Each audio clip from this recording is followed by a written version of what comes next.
Chapter 21. The stone walls crumble. The stone walls were crumbling and the light streaming through.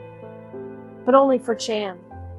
John Quincy was still groping in the dark, and his reflections were a little bitter as he returned to the house at Waikiki. Chan and he had worked together, but now that they approached the crisis of their efforts, the detective evidently preferred to push on alone, leaving his fellow worker to follow if he could. Well, so be it. But John Quincy's pride was touched.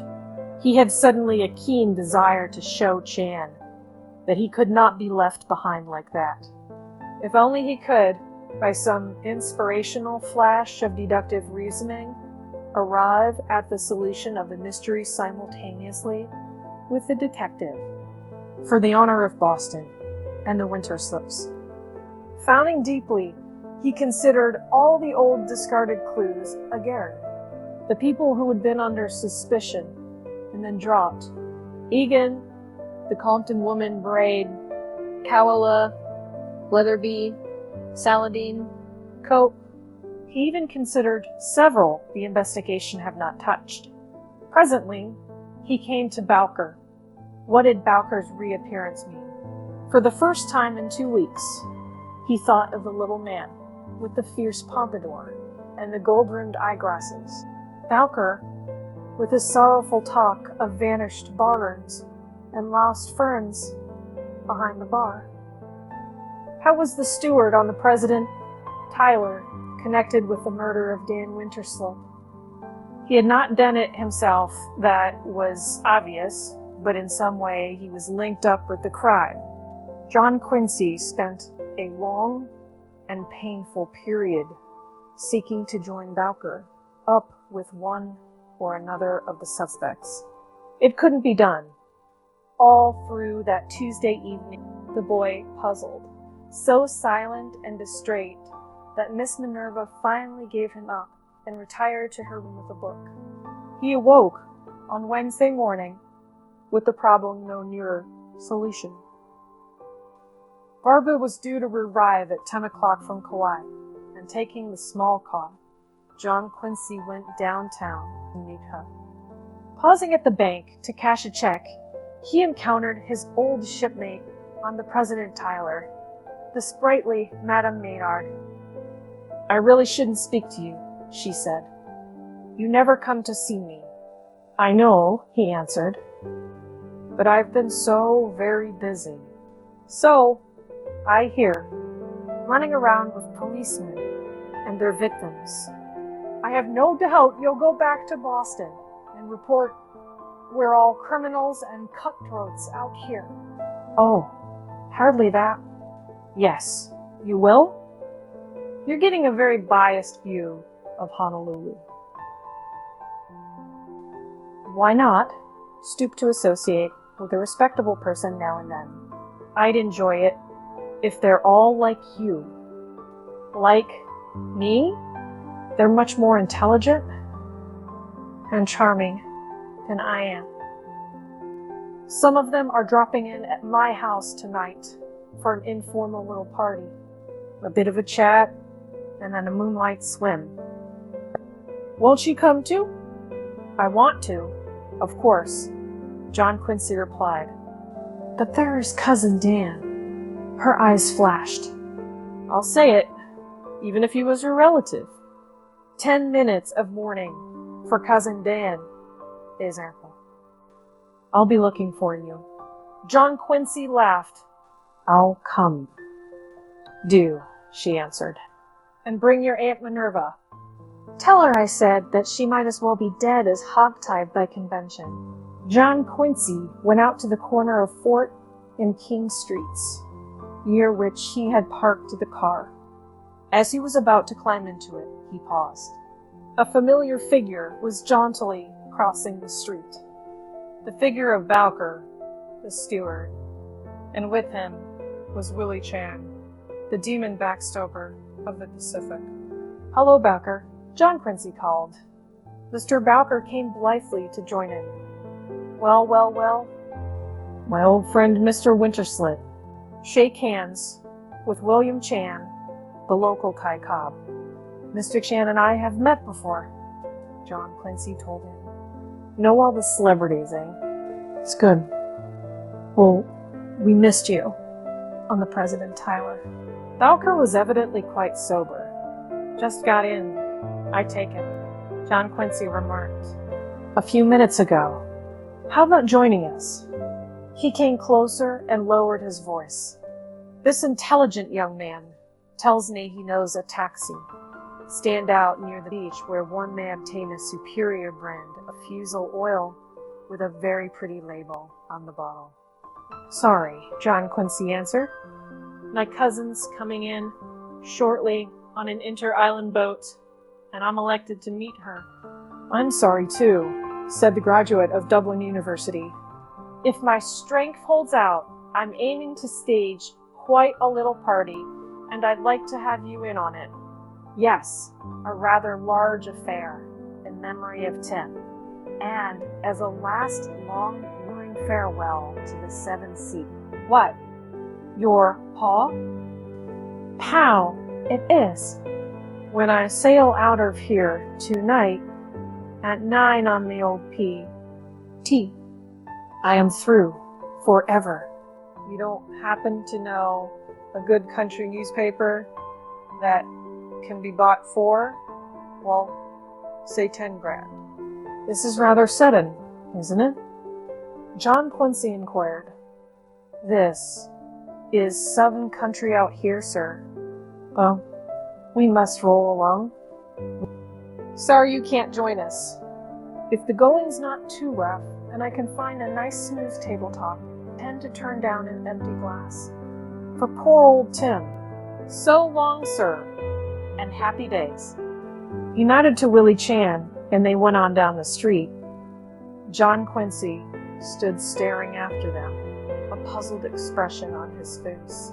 Barbara seemed paler and thinner than ever, but she announced that her visit had been an enjoyable one, and on the ride to the beach appeared to be making a distinct effort to be gay and sprightly. When they reached the house, John Quincy repeated to his aunt, Mrs. Maynard's invitation. Let her come along, he urged. Perhaps I will, she answered. I'll see. The day passed quietly, and it was not until evening that the monotony was broken. Leaving the dining room with his aunt and Barbara, John Quincy was handed a cablegram. For hastily, it had been sent from Boston. Evidently, Agatha Parker, overwhelmed by the crude impossibility of the West, had fled home again, and John Quincy's brief, San Francisco or nothing, had followed her there. Hence the delay. The cablegram said simply, Nothing. Agatha. John Quincy crushed it in his hand. He tried to suffer a little, but it was no use. He was a mighty happy man. The end of a romance. No, there had never been any nonsense of that kind between them. Just an affectionate regard too slight to stand the strain of parting. Agatha was younger than he. She would marry some nice proper boy who had no desire to roam. And John Quincy Winterslip would read of her wedding. In the San Francisco papers, he found Miss Minerva alone in the living room. It's none of my business, she said, but I'm wondering what was in your cablegram.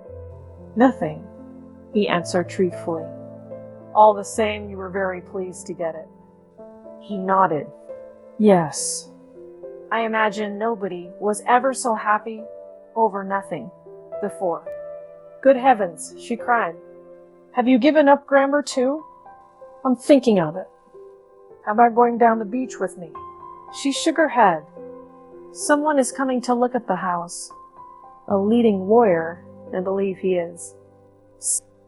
He's thinking of buying, and I feel I should be here to show him about. Barbara appears so listless and disinterested. Tell Sally Maynard I may drop in later. At 7:45, John Quincy took his bathing suit and wandered down Kalia Road. It was another of those nights. A bright moon was riding high. From a bungalow buried under purple alamander came the soft croon of Hawaiian music.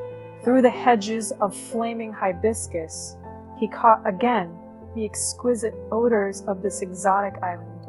Mrs. Maynard's big house was a particularly unlovely type of New England architecture, but 100 flowering vines did much to conceal that fact. John Quincy found his hostess enthroned in her great airy drawing room, surrounded by a handsome laughing group of the best people. Pleasant people, too. As she introduced him, he began to wonder if he hadn't been missing a great deal of congenial companionship. I dragged him here, against his will, the old lady explained.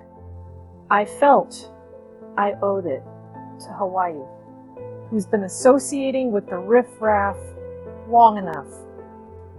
They insisted that he take an enormous chair, pressed cigarettes upon him, showered him with hospitable attention. As he sat down and the chatter was resumed, he reflected that here was as civilized a company as Boston itself could offer. And why not? Most of these families came originally from New England and had kept in their exile the old ideals of culture and caste.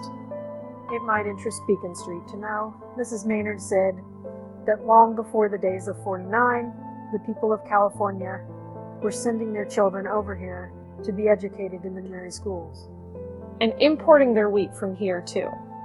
Go on, tell him the other one, Aunt Sally laughed a pretty girl in blue.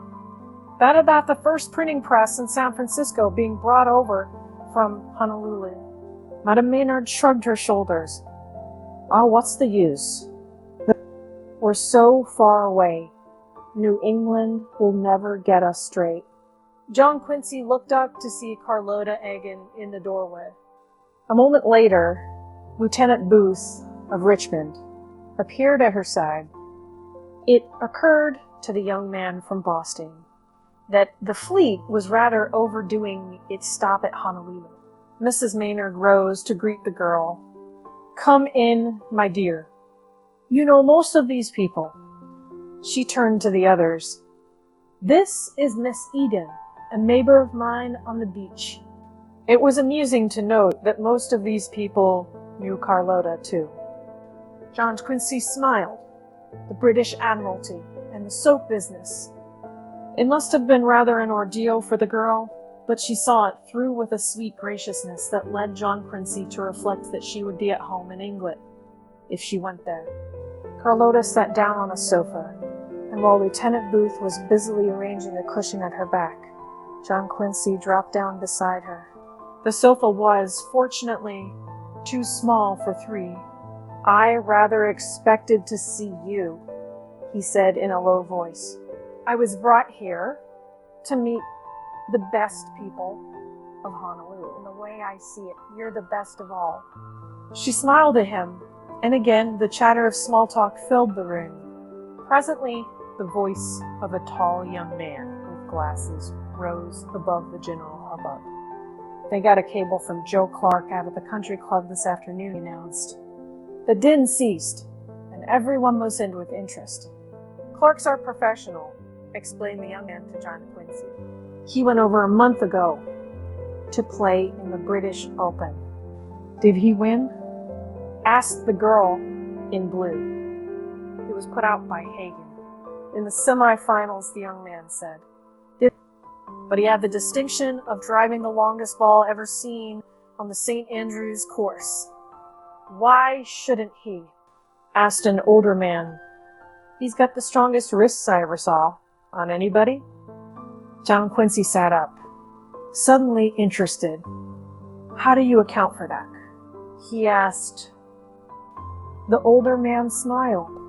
We've all got pretty big wrists out here, he answered. Surfboarding, that's what does it. Joe Clark was a champ at one time. Body surfing and board surfing. He used to disappear for hours in the rollers out by the reef. The result was a marvelous wrist development. I've seen him drive a golf ball 380 yards. Yes, sir. I'll bet he made those Englishmen sit up and take notice. While John Quincy was thinking this over, someone suggested that it was time for the swim, and confusion reigned. A Chinese servant led the way to the dressing room, which opened off the lanai, and the young people trooped joyously after him. I'll be waiting for you on the beach, John Quincy said to Carlotta Egan.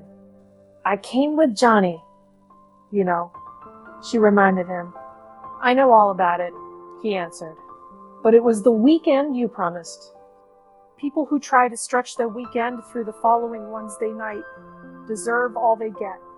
She laughed. I'll look for you, she agreed. He donned his bathing suit hastily in a room filled with flying clothes and great waving brown arms. Oh, Lieutenant Booth, he noted with satisfaction, was proceeding at a leisurely pace. Hurrying through a door that opened directly on the beach, he waited under a nearby hall tree. Presently, Carlotta came, slender and fragile, looking in the moonlight. Ah, here you are, John Quincy cried. The furthest float it is, she answered. They dashed into the warm, silvery water and swam gaily off. 5 minutes later, they sat on the float together. The light on Diamond Head was winking. The lanterns of sampans twinkled out beyond the reef. The shoreline of Honolulu was outlined by a procession of blinking stars controlled by dynamos. In the right heavens hung a lunar rainbow, one colorful end in the Pacific, and the other tumbling into the foliage ashore. A gorgeous setting in which to be young and in love, and free to speak at last. John Quincy moved closer to the girl's side. Great night, isn't it? He said. Wonderful, she answered softly. Carrie, I want to tell you something, and that's why I brought you out here away from the others. Somehow, she interrupted, it doesn't seem quite fair to Johnny. Never mind him. Has it ever occurred to you that my name's Johnny too? She laughed. Oh, but it couldn't be. What do you mean? I simply couldn't call you that. You're too dignified and remote. John Quincy. I could call you John Quincy. We'll make up your mind. You'll have to call me something, because I'm going to be hanging around pretty constantly in the future. Yes, my dear. I'll probably turn out to be about the least remote person in the world. That is, if I can make you see the future the way I see it. Carrie dearest. A gurgle sounded behind them, and they turned around. Lieutenant Booth was climbing onto the raft. Swam the last 50 yards underwater to surprise you, he sputtered. Well, you succeeded, said John Quincy without enthusiasm. The lieutenant sat down with the manner of one, booked to remain indefinitely. I'll tell the world it's some night, he offered. Speaking of the world, when do you fellows leave Honolulu? Asked John Quincy. I don't know. Tomorrow, I guess. Me. I don't care if we never go. Hawaii's not so easy to leave. Is it, Carrie? She shook her head. Hardest place I know of, Johnny. I shall have to be sailing presently, and I know what a wrench it will be. Perhaps I'll follow the example of Violi the swimmer, and leave the boat when it passes Waikiki. They wallowed for a moment, in silence. Suddenly, John Quincy sat up. What was that you said? He asked. About Violi? Didn't I ever tell you? He was one of our best swimmers, and for years they tried to get him to go to the mainland to take part in athletic meets like Duke Kahanamoku. That he was sentimentalist, couldn't bring himself to leave Hawaii. Finally, they persuaded him, And one sunny morning he sailed on the Matsonia, with a very sad face. When the ship was opposite Waikiki, he slipped overboard and swam ashore. And that was that. He never got on a ship again. You see, John Quincy was on his feet. What time was it when we left the beach? He asked in a low, tense voice. About 8:30, said Booth. John Quincy talked very fast. That means I've got just 30 minutes to get ashore, dress, and reach the dock before the President Tyler sails. I'm sorry to go, but it's vital. Harriet started to tell you something. I don't know when I'll get back, but I must see you when I do, either at Mrs. Maynard's or the hotel. Will you wait up for me? She was startled by the seriousness of his tone. Yes, I'll be waiting, she told him. That's great. He hesitated a moment. It is a risky business to leave the girl you love on a float in the moonlight with a hand. But it had to be done. I'm off, he said, and Dove, when he came up, he heard the lieutenant's voice.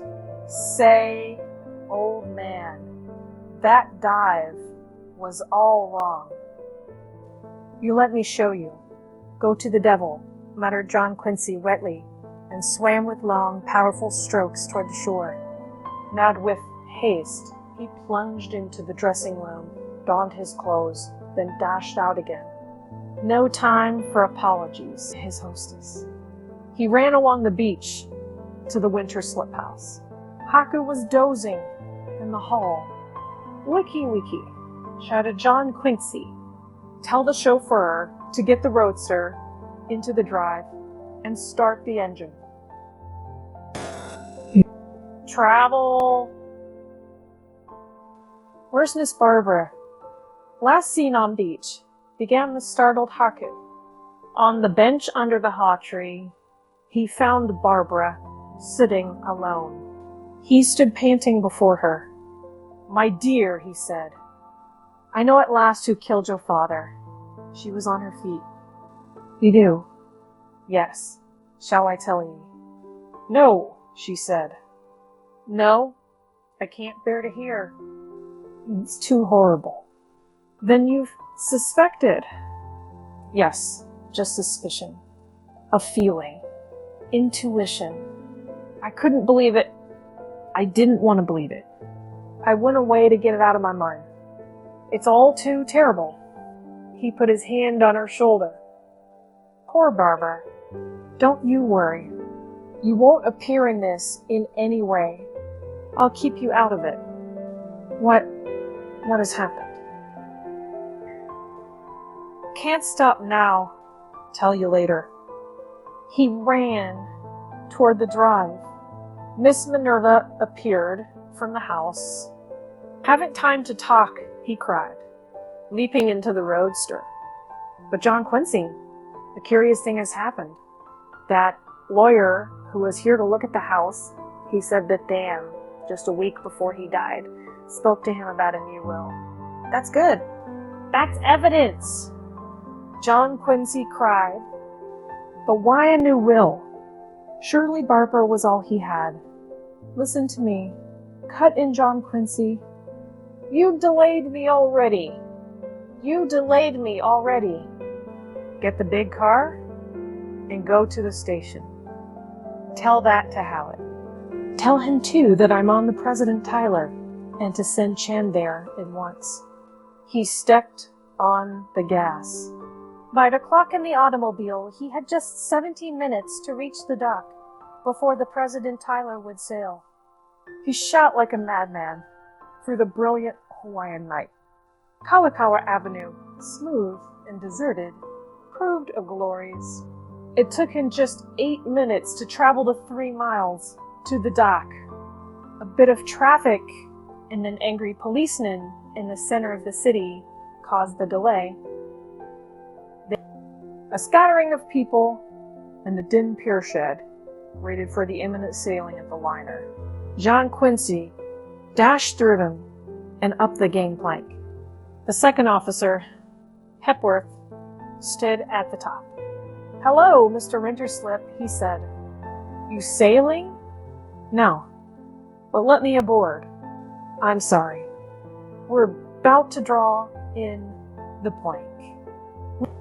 No, you mustn't.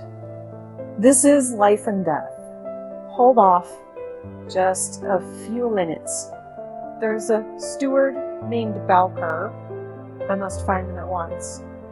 Life and death, I tell you. Hepworth stood aside. Oh, well, in that case. But please hurry, sir. I will. John Quincy passed him on the run. He was on his way to the cabins, presided over by Bowker, when a tall figure caught his eye. A man in a long green ulster and a battered green hat. A hat John Quincy had last seen on the links of the Oahu Country Club.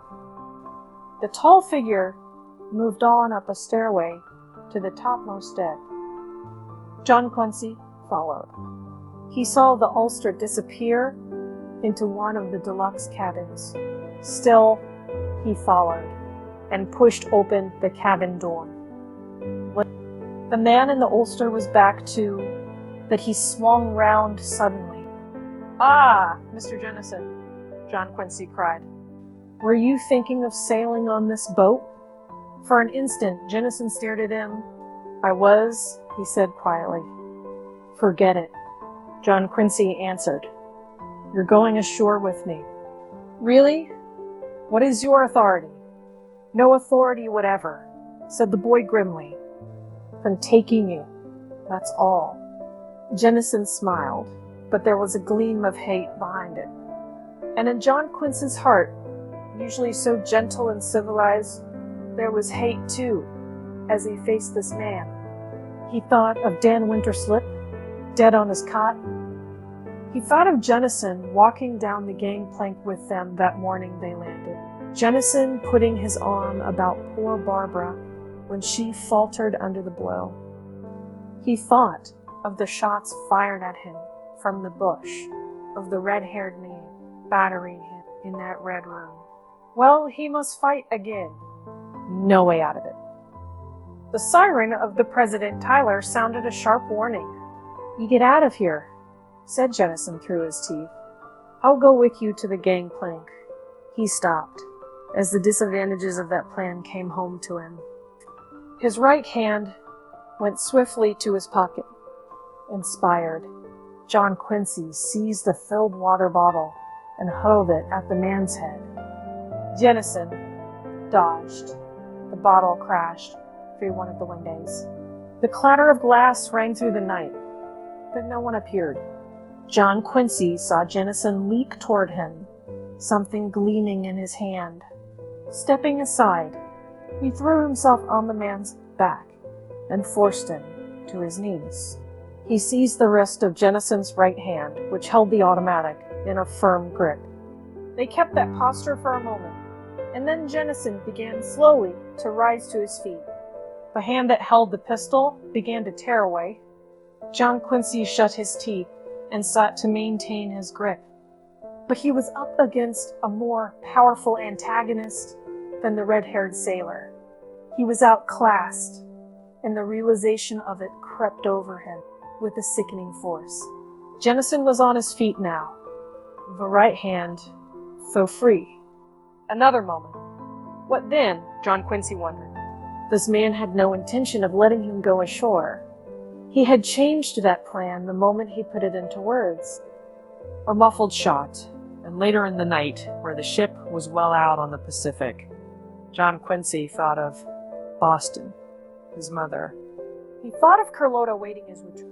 He summoned his strength for one last desperate effort to renew his grip. A serene, ivory-colored face appeared suddenly at the broken window. An arm with a weapon was extended through the jagged opening. Relinquish the firearms, Mr. Jennison, commanded Charlie Chan, or I am forced to make fatal insertion in vital organ belonging to you. Jennison's pistol dropped to the floor, and John Quincy staggered back against the berth. At that instant, the door opened, and Howlett, followed by the detective Spencer came in. "Hello, Winterslip. What are you doing here?" The captain said. He thrust a paper into one of the pockets of the green ulster. "Come along, Jennison," he said. "We want you." Limply John Quincy followed them from the stateroom. Outside, they were joined by Chan. At the top of the gangplank, Howlett paused. "We'll wait a minute for Hepworth," he said. John Quincy put his hand on Chan's shoulder. "Charlie, how can I ever thank you? You saved my life." Chan bowed. "My own pleasure is not to be worded. I have saved a life here and there, but never before one that had beginning in cultured city of Boston. Always a happy item on the golden scroll of memory." Hepworth came up. "It's all right," he said. "The captain has agreed to delay our sailing 1 hour. I'll go to the station with you." On the way down the gangplank, Chan turned to John Quincy. "Speaking heartily for myself, I congratulate your bravery. It is clear you leaped upon Miss Jennison with a vigorous and triumphant mood of heart. But he would have pushed you down, and he would have conquered. And why? The answer is, such powerful wrists. A great surfboarder, eh?" John Quincy said. Chan looked at him keenly. "You are no person's fool. 10 years ago, this Harry Jennison, our champion swimmer in all Hawaii." I extract that news from ancient sporting pages of Honolulu Journal. But he had not been in the water much here lately. Pursuing the truth further, not since the night he killed Dan Winterslip. Chapter 22. The light streams through. They moved on through the pier shed to the street, where Hepworth, Jennison, and the 3 policemen got into Howlett's car. The captain turned to John Quincy. "You coming, Mr. Winterslip?" he inquired. "I got my own car," the boy explained. "I'll follow you in that." The roadster was not performing at its best, and he reached the station house a good 5 minutes after the policeman. He noted Dan Winterslip's big limousine parked in the street outside. In Howlett's room, he found the captain closeted with a 3rd man. It took a second glance at the latter to identify him as Mr. Saladin, for the little man of the lost teeth now appeared a great deal younger than John Quincy had thought him. "Ah, Mr. Winterslip," remarked Howlett. He turned to Saladin. "Say, Larry, you've got me into a heap of trouble with this boy. He accused me of trying to shield you.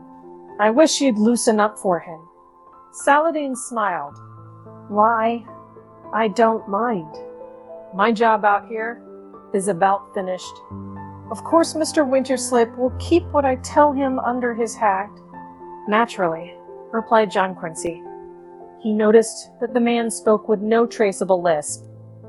"I perceive you found your teeth," he added. "Oh, yes.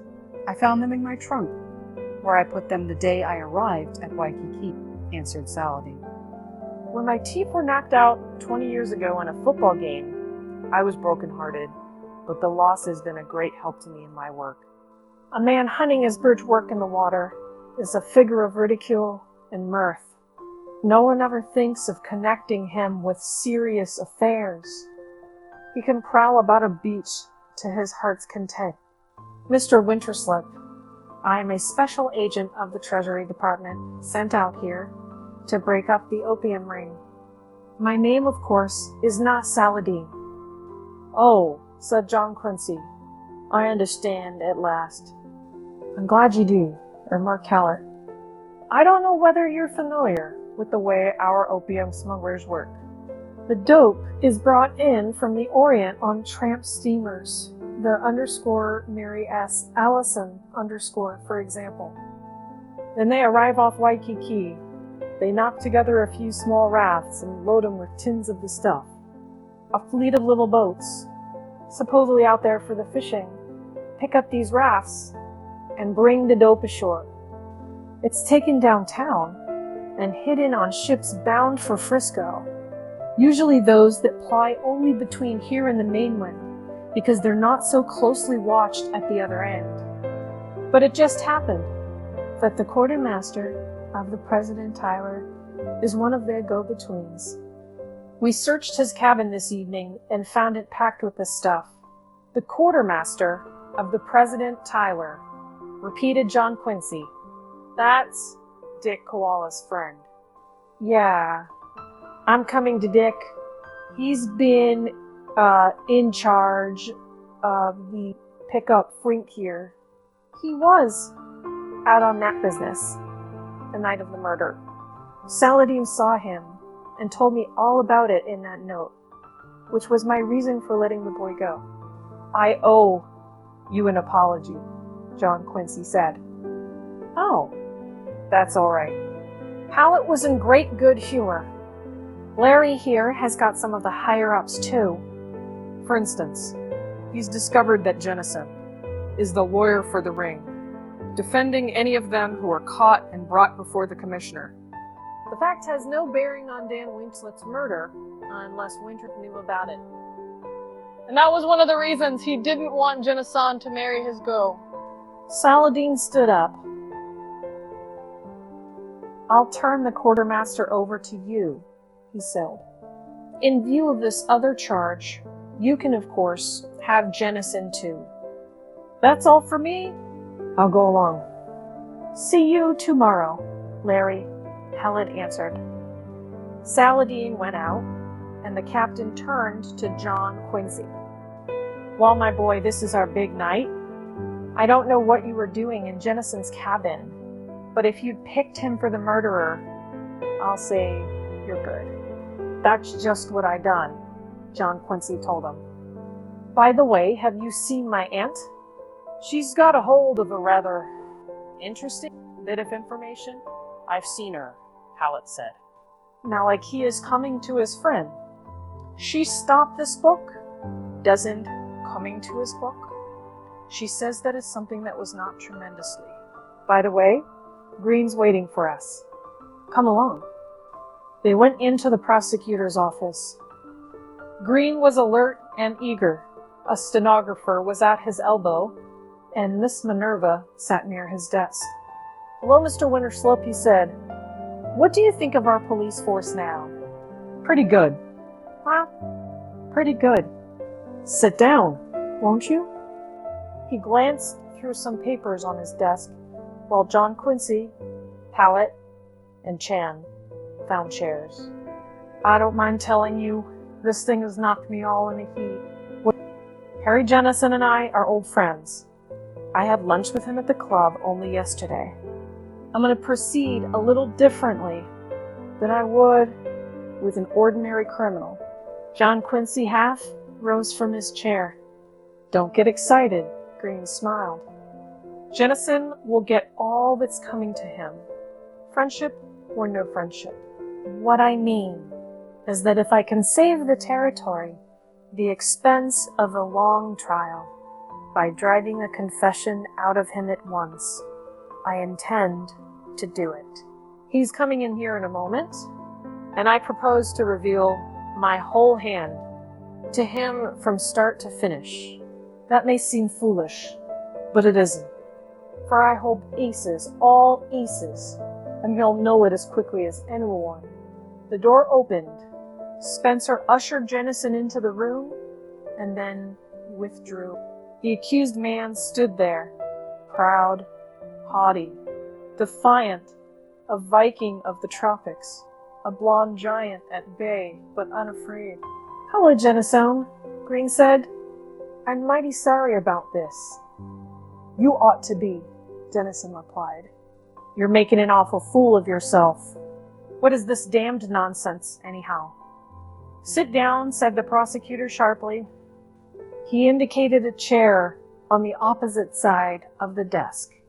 He had already turned the shade on his desk lamp, so the light would shine full in the face of anyone sitting there. "Lamp bother you, Harry?"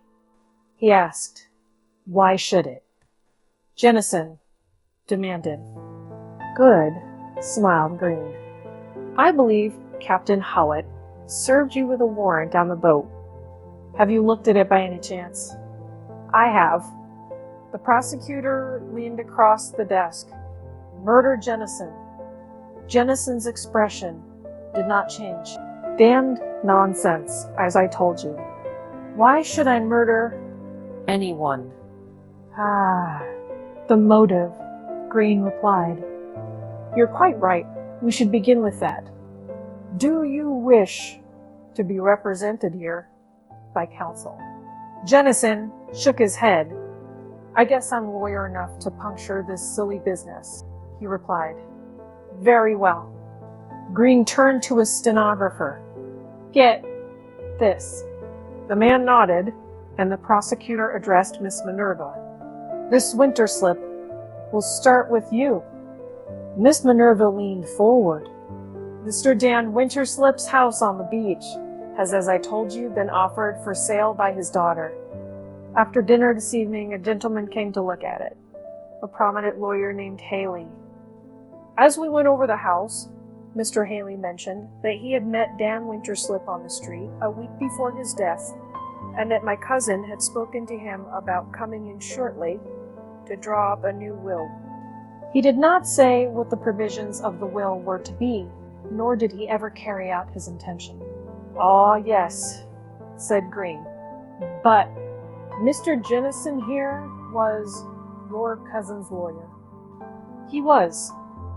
If he wanted to draw a new will, he wouldn't ordinarily have gone to a stranger for that purpose. Not ordinarily. Unless he had some good reason." "Precisely. Unless, for instance, the will had some connection with Harry Jennison." "I object," Jennison cried. "This is mere conjecture." "So it is," Green answered. "But we're not in court." "We can conjecture if we like. Suppose Miss Winterslip, the will was concerned with Jennison in some way. What do you imagine the connection to have been?" "I don't have to imagine," replied Miss Minerva. "I know, and that's good. You know, go on." "Before I came down here tonight, I had a talk with my niece. She admitted that her father knew she and Jennison were in love, and that he had bitterly opposed the match. He had even gone so far as to say he would disinherit her if she went through with it. Then, the new will Dan Winterslip intended to make would probably have been to the effect that in the event his daughter married Jennison, she was not to inherit a penny of his money." "There isn't any doubt of it," said Miss Minerva firmly. "You asked for a motive, Jennison," Green said. "That's motive enough for me. Everybody knows you're money mad. You wanted to marry Winterslip's daughter, the richest girl in the islands. He said you couldn't have her, not with the money too. But you're not the sort to make a penniless marriage. You were determined to get both Barbara Winterslip and her father's property. Only one person stood in your way, Dan Winterslip. And that's how you happened to be on his lanai that Monday night."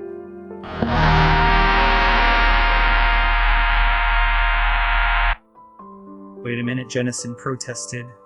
"I wasn't on his lanai. I was on board the President Tyler, and everybody knows that the ship didn't land its passengers until 9 the following morning. I'm coming to that," Green told me. "Just now. By the way, what time is it?" Jennison took from his pocket a watch on the end of a slender chain. "It's 9:15. "Ah, yes. Is that the watch you usually carry?" "It is." "Ever wear a wristwatch?" Jennison hesitated. "Occasionally?" "Only occasionally." The prosecutor rose and came round his desk. "Let me see your left wrist, please." Jennison held out his arm. It was tanned a deep brown, but on the wrist was etched in white the outline of a watch and its encircling strap. Green smiled. "Yes, you have worn a wristwatch, and you've worn it pretty constantly, from the look of things." He took a small object from his pocket and held it in front of Jennison. "This watch? Perhaps." Jennison regarded it stonily. "Ever see it before?" Green asked. "No?" "Well, suppose we try it on anyhow." He put the watch in position and fastened it. "I can't help noting, Harry," he continued, "that it fits rather neatly over that white outline on your wrist. And the prong of the buckle falls naturally into the most worn of the holes on the strap." "What of that?" asked Jennison. "Oh, coincidence probably. You have abnormally large wrists, however. Surfboarding, swimming, eh? But that's something else I'll speak of later." He turned to Miss Minerva. "Will you please come over here, Miss Winterslip?" She came, and as she reached his side, the prosecutor suddenly bent over and switched off the light on his desk. Save for a faint glimmer through a transom, the room was in darkness. Miss Minerva was conscious of dim, huddled figures, a circle of white faces, a tense silence. The prosecutor was lifting something slowly toward her startled eyes. Ultimately, a watch worn on a human wrist, a watch with an illuminated dial on which the figure, too, was almost obliterated. "Look at that, and tell me," came the prosecutor's voice. "You have seen it before." "I have," she answered firmly. "Where?" "In the dark, in Dan Winterslip's living room, just after midnight, the 30th of June. Green flashed on the light. "Thank you, Miss Winterslip." He retired behind his desk and pressed a button. "You identify it by some distinguishing mark, I presume?" "I do. The numeral 2, which is pretty well obscured." Spencer appeared at the door. "Send the Spaniard in," Green ordered. "That is all for the present, Miss Winterslip." Cabrera entered, and his eyes were frightened as they looked at Jennison. At a nod from the prosecutor, Chan removed the wristwatch and handed it to the Spaniard. "You know that watch, Jose?" Green asked. I, yes, answered the boy. "Don't be afraid," Green urged. "Nobody's going to hurt you. I want you to repeat the story you told me this afternoon. You have no regular job? You're a sort of confidential errand boy for Mr. Jennison here." "I was." "Yes, that's all over now. You can speak out. On the morning of Wednesday, July 2nd, you were in Mr. Jennison's office. He gave you this wristwatch and told you to take it out and get it repaired. Something was the matter with it. It wasn't running. You took it to a big jewelry store." "What happened?" The man said it is very badly hurt. To fix it would cost more than a new watch. I go back and tell Mr. Jennison. He laugh and say that it is mine as a gift. Precisely. Green referred to a paper on his desk. Late in the afternoon of Thursday, July 3rd, he sold the watch. To whom? To Navajo Chinese jeweler in Mauna Kea Street.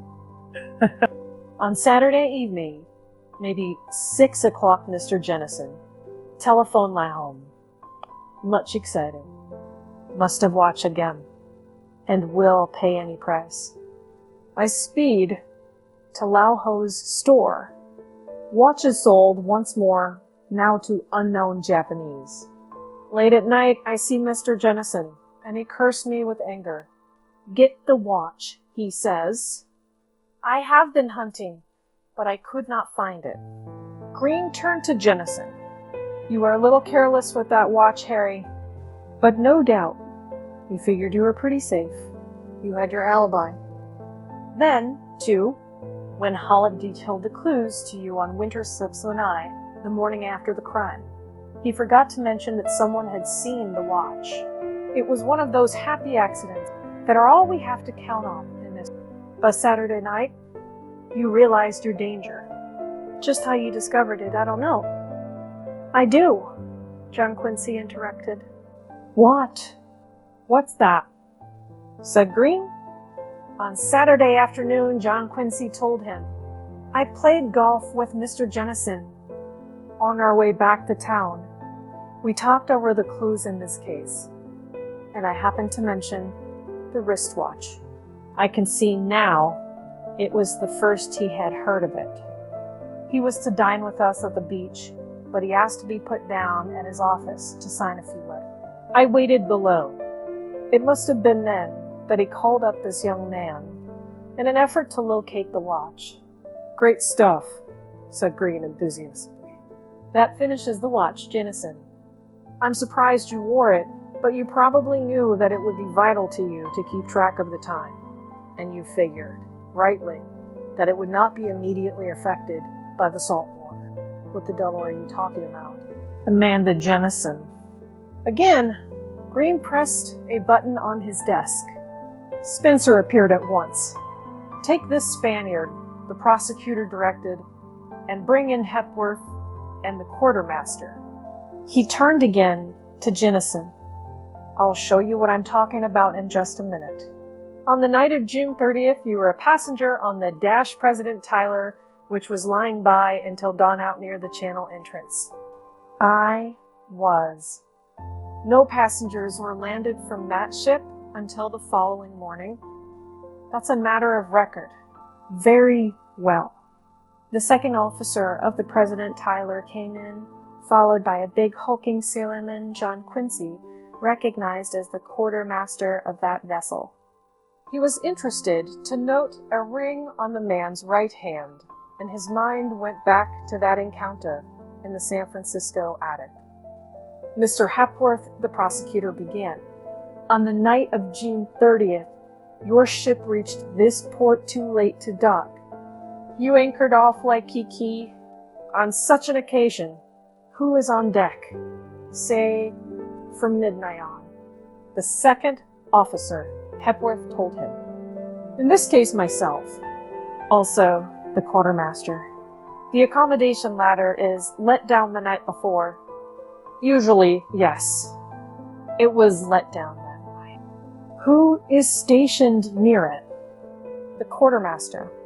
Ah, yes.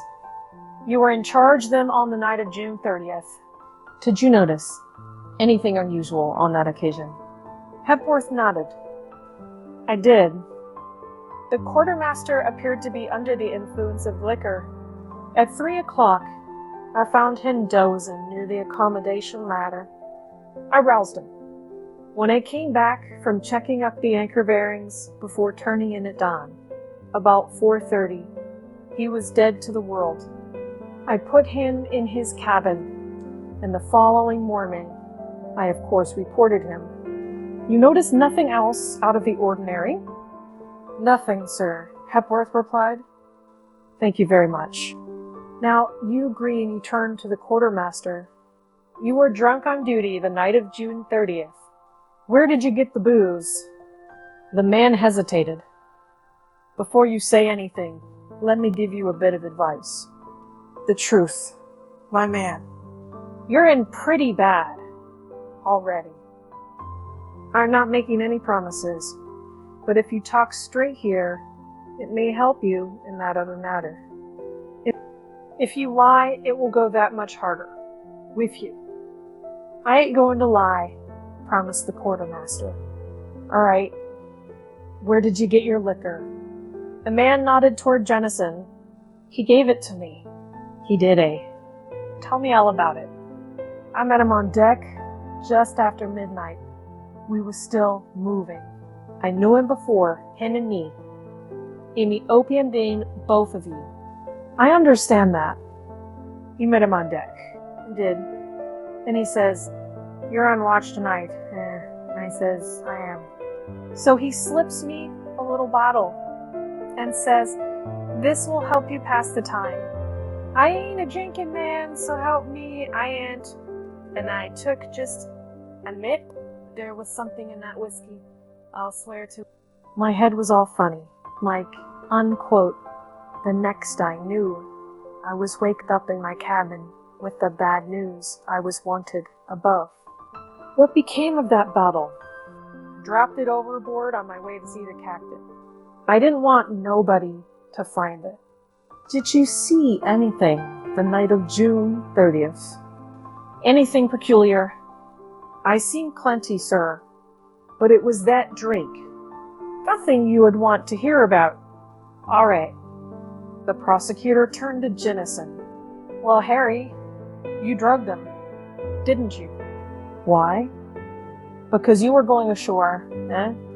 Because you knew he'd be on duty at that ladder when you returned, and you didn't want him to see you. So, you dropped something into that whiskey. Guess work, cut in Jennison, still unruffled. I used to have some respect for you as a lawyer, but it's all gone now. If this is the best you can offer. But it isn't, said Green pleasantly. Again, he pushed the button. I've something much better, Harry, if you'll only wait. He turned to Hepworth. There's a steward on your ship named Bowker, he began, and John Quincy thought that Jennison stiffened. How has he been behaving lately? Well, he got pretty drunk in Hong Kong, Hepworth answered. But that, of course, was the money. What money? It's this way. The last time we sailed out of Honolulu Harbor for the Orient, over 2 weeks ago, I was in the purser's office. It was just as we were passing Diamond Head. Bowker came in, and he had a big fat envelope that he wanted to deposit in the purser's safe. He said it contained a lot of money. The purser wouldn't be responsible for it without seeing it. So, Bowker slit the envelope, and there were 10 $100 bills. The purser made another package of it and put it in the safe. He told me Bowker took out a couple of the bills when we reached Hong Kong. Where would a man like Bowker get all that money? I can't imagine. He said he'd put over a business deal in Honolulu, but we knew Bowker. The door opened. Evidently Spencer guessed who was wanted this time, for he pushed Bowker into the room. The steward of the President, Tyler, was bedraggled and bleary. "Hello, Bowker," said the prosecutor. "Sober now, aren't you?" "I'll tell the world I am," replied Bowker. "They've walked me to San Francisco and back. Can I sit down?" "Of course," Green smiled. "This afternoon, where you were still drunk, you told a story to Ruli Chan out at Okamoto's auto stand on Kalakaua Avenue. Later on, early this evening, you repeated it to Captain Howard and me. I'll have to ask you to go over it again." Bowker glanced toward Jennison, then quickly looked away. "Always ready to oblige," he answered. "You're a steward on the President, Tyler," Green continued. "On your last trip over here from the mainland, Mr. Jennison occupied one of your number 97. He was alone in it, I believe." "All alone?" "He paid extra for the privilege, I hear. Always traveled that way. Room 97 was on the main deck, not far from the accommodation ladder." "Yes, that's right. Tell us what happened after you anchored off Waikiki the night of June 30th. Bowker adjusted his gold-rimmed glasses with the gesture of a man about to make an after-dinner speech. "Well, I was up pretty late that night. Mr. Winterslip here had loaned me some books. There was one I was particularly interested in. I wanted to finish it so I could give it to him to take ashore in the morning.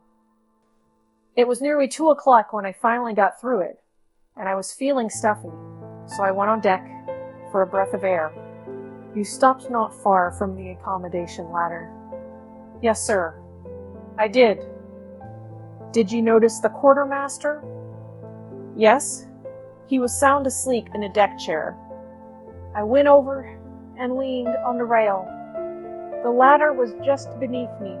I'd been standing there a few minutes when suddenly somebody came up out of the water and put his hands on the lowest rung. I drew back quickly and stood in a shadow.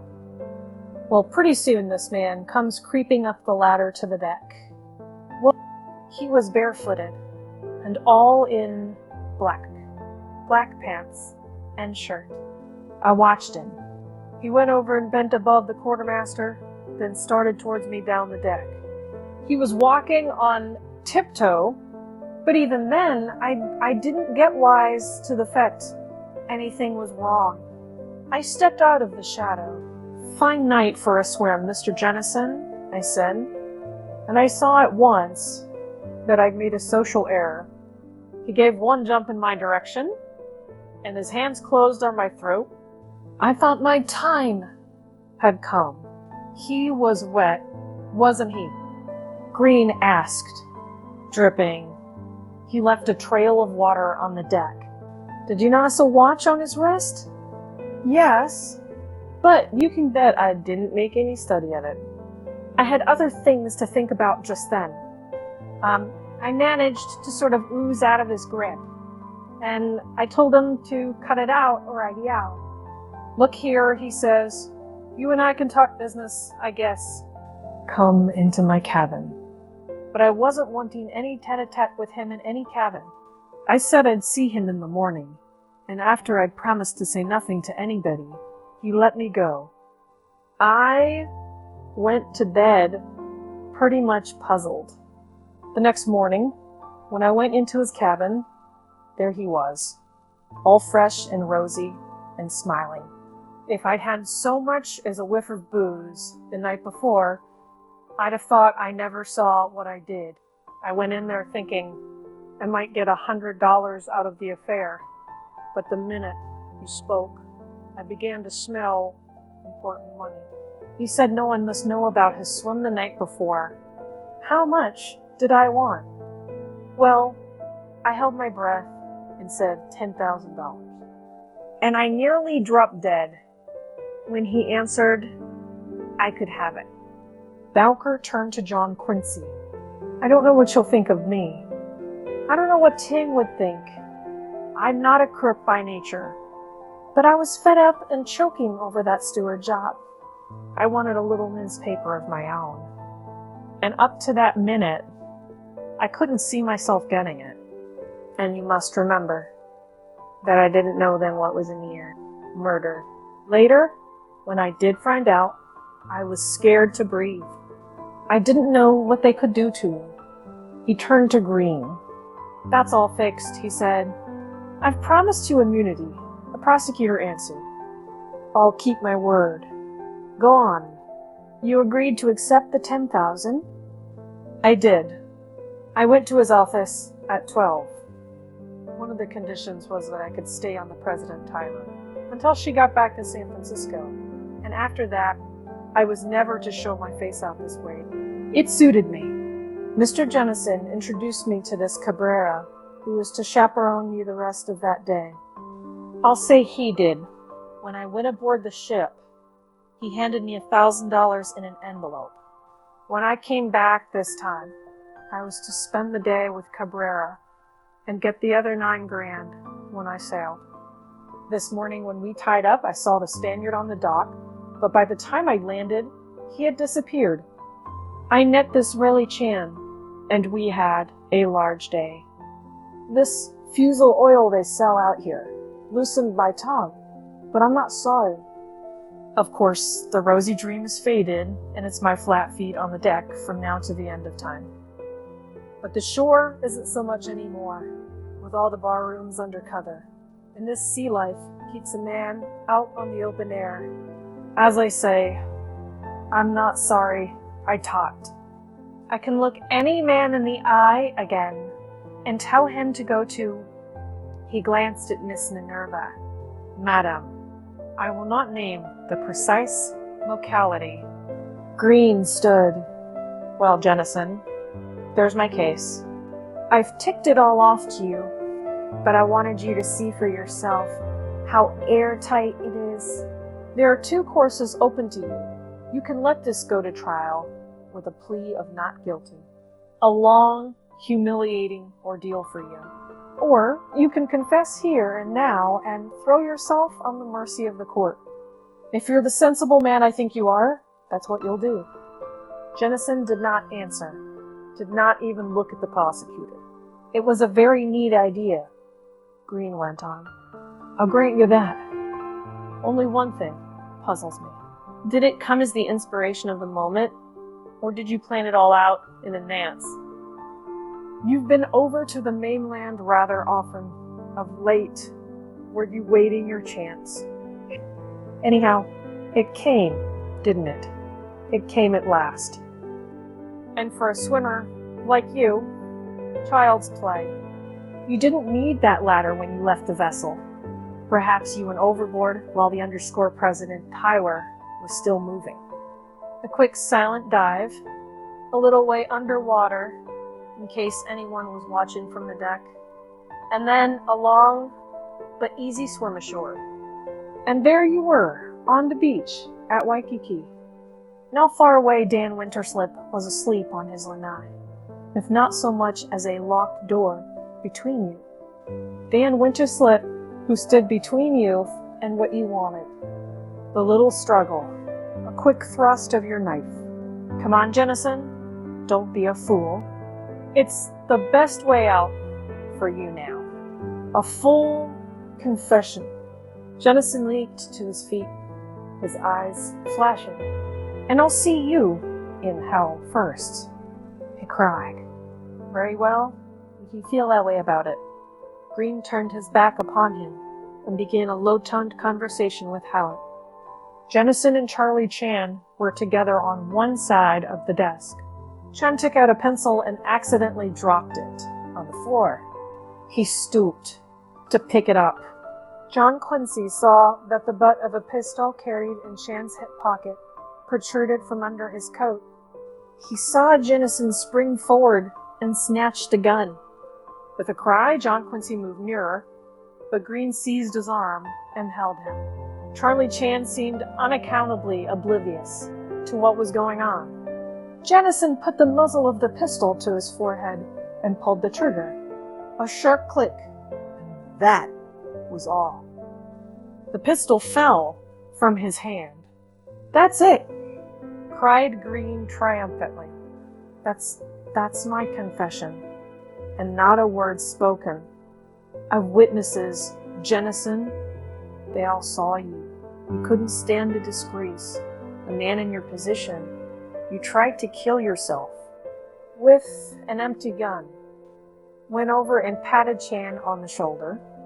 A great idea, Charlie, he said. Chan thought of it. He added to Jennison. The Oriental Nine, Herod. Rather subtle, isn't it?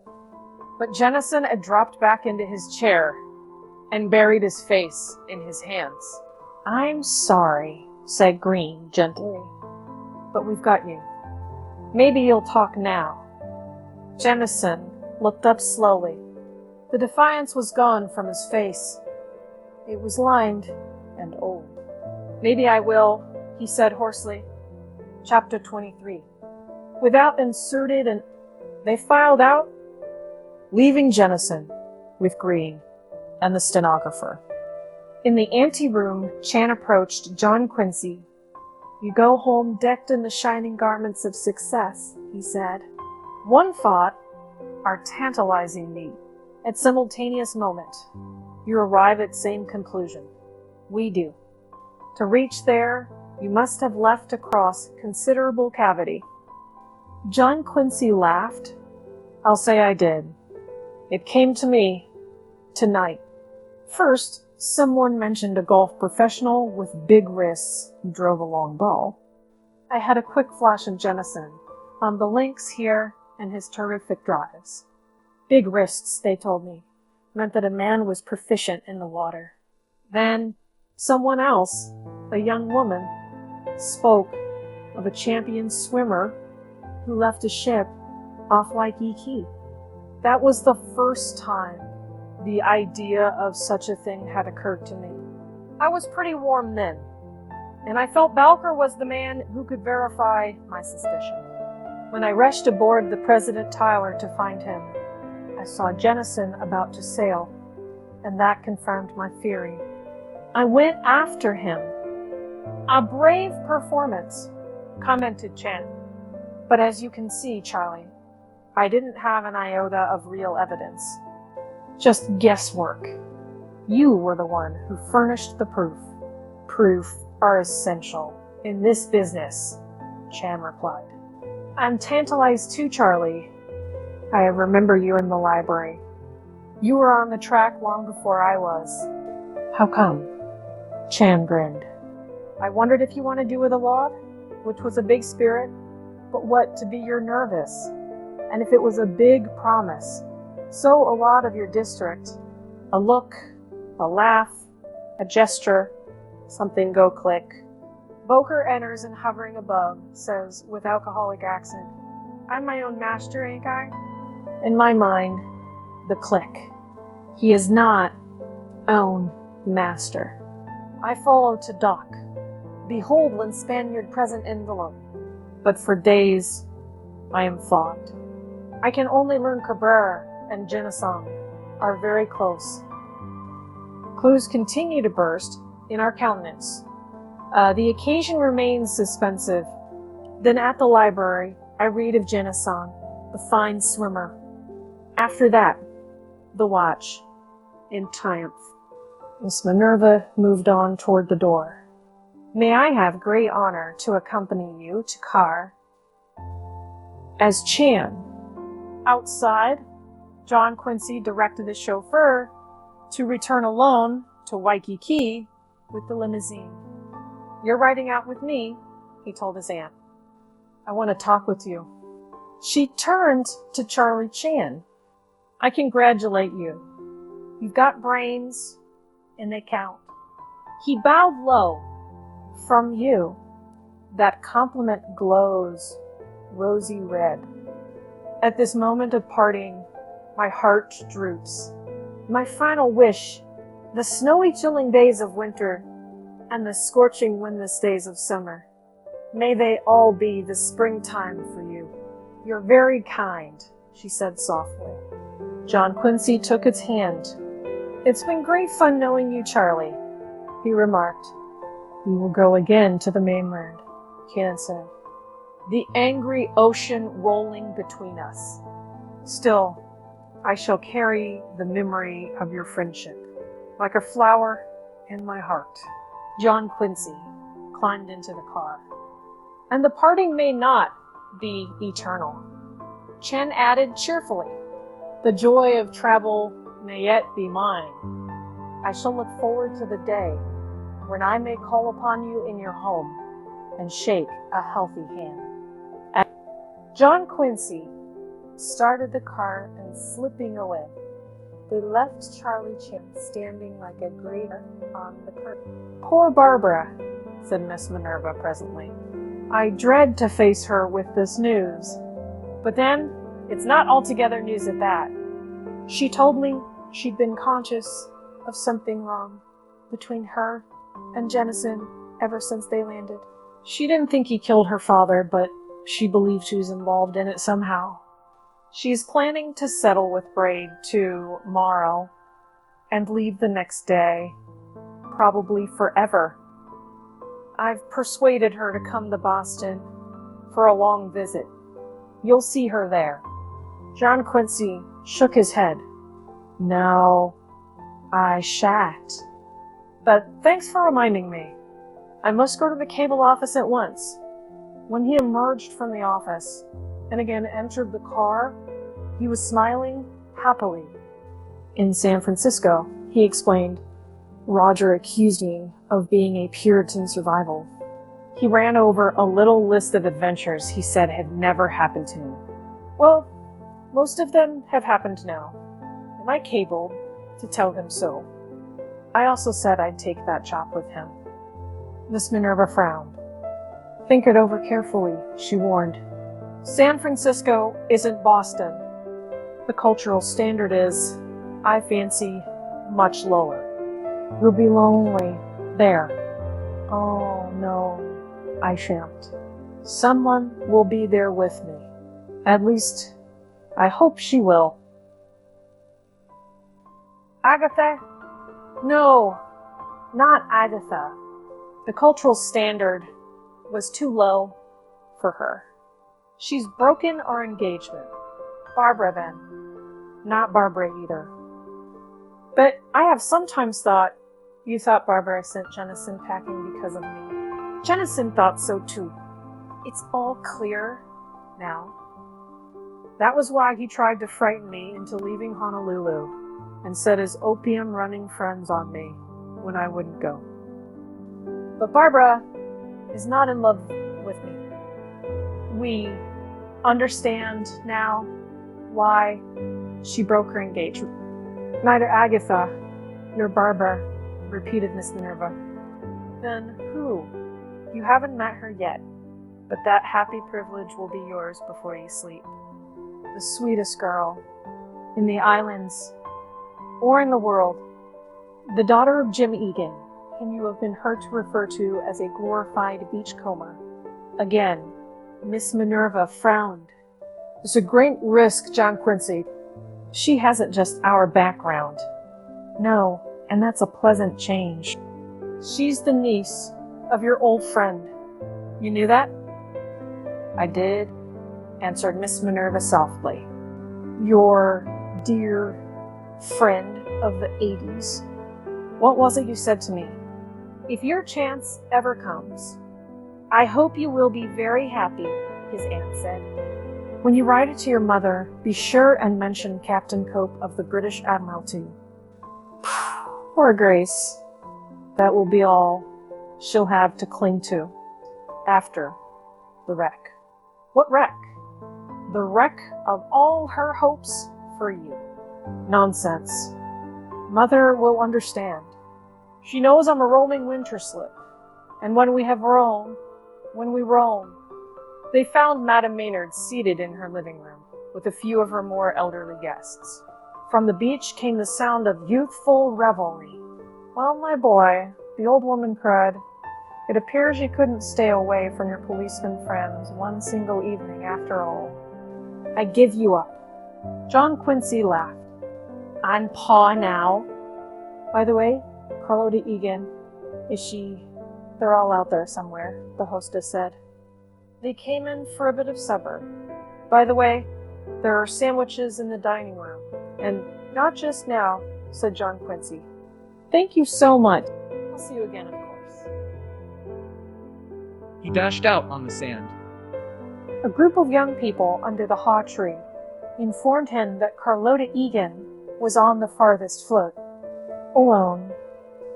Well, no. That naval lieutenant. He was. He reflected as he hurried on toward the water, a bit fed up with the Navy. That was hardly the attitude he should have taken, considering all the need had done for him.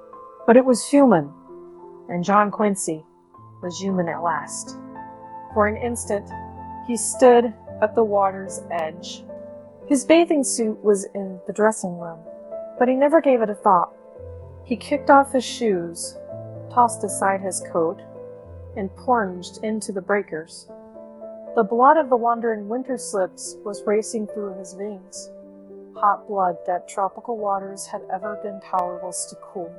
Sure enough, Carlotta Egan and Lieutenant Beath were together on the float.